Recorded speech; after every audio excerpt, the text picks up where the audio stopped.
Hey US History, welcome to week 5 of remote learning. So this week we are going to be presenting our social movement projects. So you should have your lesson plan put together and that needs to be submitted I think on yours it shows up as checkpoint 3, create your lesson plan. And then you also want to copy that lesson plan into the final product. So once you have that submitted, you want to plan to actually present it. So you want to practice your lesson plan and then either Monday or Wednesday prepare to present that to the class. So you're just going to share out what your social movement is and then what activities and assessment you would do if you were going to teach that to the class and have them follow through with that. And then the second final product is just a reflection of that. So what are these social movements?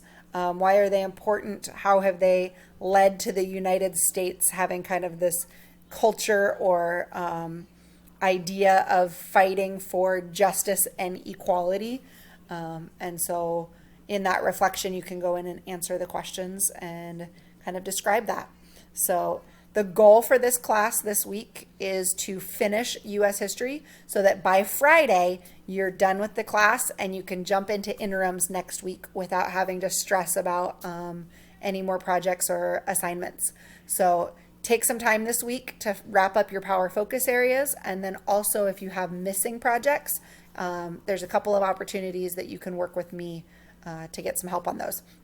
So Tuesday, I'm going to do an evening work session from 4 to 6 p.m.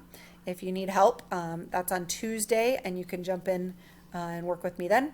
Or also Friday, I'll have callbacks set up for the different classes. So if you need to take a power focus area or you need help on a specific project, those are two opportunities that you can jump in addition to the regular open office hours.